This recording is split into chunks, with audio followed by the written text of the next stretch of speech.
बहुत सारे जो स्कूल के ग्रुप्स होते हैं, व्हाट्सएप ग्रुप्स, उसमें कुछ कन्वर्सेशंस ऐसी चल रही हैं कि कुछ सस्पिशियस चीज़ मिली है इस स्कूल में, उस स्कूल में। तो तब हमने रियलाइज़ किया कि ये फेक न्यूज़ हैं या उनके र्यूमर्स बोल रहे हो, वो काफ़ी स्प्रेड कर रहे हैं। आपको पता हो कि यहाँ से ओरिजिनेट हुई है, मैंने अपने आंखों से देखी है, या जो मुझे फॉरवर्ड कर रहा है वो एक ट्रस्टेड अथॉरिटी है जिसकी बातों पर मैं विश्वास कर सकती हूँ। तो ये र्यूमर्स हैं, इनको फैलने से रोकना हम सबका कर्तव्य है। मैसेज मुझे भी फॉरवर्ड हुए, कुछ हमारे पत्रकार मित्रों ने ही हमें फॉरवर्ड किए कि बहुत सारे जो स्कूल के ग्रुप्स होते हैं, व्हाट्सएप ग्रुप्स, उसमें कुछ कन्वर्सेशंस ऐसी चल रही हैं कि कुछ सस्पिशियस चीज मिली है इस स्कूल में, उस स्कूल में। तो तब हमने रियलाइज किया कि ये फेक न्यूज हैं या उनके र्यूमर्स बोल रहे हो, वो काफी स्प्रेड कर रहे हैं हमारे पेरेंट्स के ग्रुप्स में और बच्चों के ग्रुप में।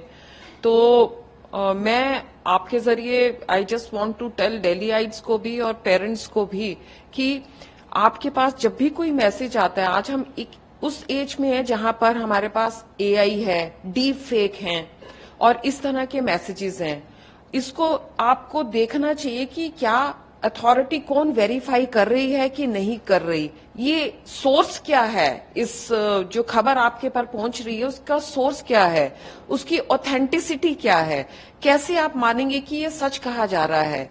ये सोचते हुए फिर वो आप उसको फॉरवर्ड करें या पोस्ट करें, क्योंकि कोई भी फेक न्यूज एकदम वाइल्ड फायर की तरह, जंगली आग की तरह फैलती है और उससे सोसाइटी में केओस फैलने का अंदेशा रहता है। तो हमें एक जिम्मेवार नागरिक होना है और ऐसा नहीं करना है जब तक कि वो ऑथेंटिकेटेड इंफॉर्मेशन आपके पास ना हो, आपको पता हो कि यहां से ओरिजिनेट हुई है, मैंने अपने आंखों से देखी है, या जो मुझे फॉरवर्ड कर रहा है वो एक ट्रस्टेड अथॉरिटी है जिसकी बातों पर मैं विश्वास कर सकती हूँ। तो ये र्यूमर्स हैं, इनको फैलने से रोकना हम सबका कर्तव्य है। I request everyone not to believe in rumours and stop fake news, ये हम सब का दायित्व है। मैम, जैसे आपने बताया, अगर फिर भी ये लोग इस तरह से चीजें करते हैं तो क्या किस तरह से क्या दिल्ली पुलिस कोई एक्शन ले सकती है? जी, आप बिल्कुल ठीक कह रहे हैं। तो इसमें कानूनन हम कार्यवाही कर सकते हैं, लेकिन कुछ लोग अनजाने में कर रहे हैं, तो हम चाहते हैं कि वह अवेयर रहें और इस चीज में ना पड़ें कि वह अनजाने में एक क्राइम को बढ़ावा दें। तो उसके लिए हम अवेयर करना चाहते हैं लोगों को, not to press that repost button, not to press on forward button, जब तक कि वह श्योर नहीं है। जैसे आपने एआई और डीप फेक की बात की, तो अभी पिछले दिनों में देखा कि काफी ज्यादा इसका इस्तेमाल किया जा रहा है, गलत चीजों में इस्तेमाल किया जा रहा है, तो इस पर भी लोगों को बहुत सजग रहने की जरूरत है एआई और डीप फेक। बिल्कुल सही कहा आपने।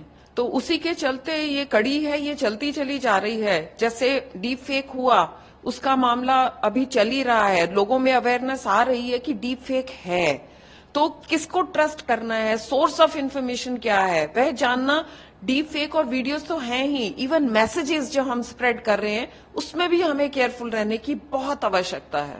मैम, कल स्कूल थ्रेट वाले मामले में कितनी कॉल्स टोटल आई थी और अभी तक दिल्ली पुलिस की तरफ से क्या एक्शन लिया जा रहा है, मामला दर्ज कर लिया गया, सेक्शंस क्या है या फिर केस कौन देख रहा है? जी, ये 250 से अधिक थी, एग्जैक्ट नंबर मेरे पास लिखा है लेकिन अभी याद नहीं है। कुछ लोगों ने, कुछ स्कूल्स ने directly school PCR control room हमारा है वहां पर संपर्क किया था, 118 के करीब, और आई थिंक 100 से अबव हैं, उन्होंने लोकल पुलिस को संपर्क किया था, बिकॉज लोकल पुलिस बहुत कोहेशन में काम करती है। और उसके बाद नेचुरली सेफ्टी एंड सिक्योरिटी हमारा प्राथमिक वो था, ऑब्जेक्टिव था कि we have to ensure safety and security of our children, और सेकंड था इन्वेस्टिगेशन। तो इन्वेस्टिगेशन हमारी स्पेशल सेल है वह कर रही हैं, और बिल्कुल दे आर टेक्नोलॉजिकली और एक्सपीरियंस वाइज बहुत ज्यादा वह निपुण है इसमें, एंड जल्द ही इसमें खुलासे होंगे।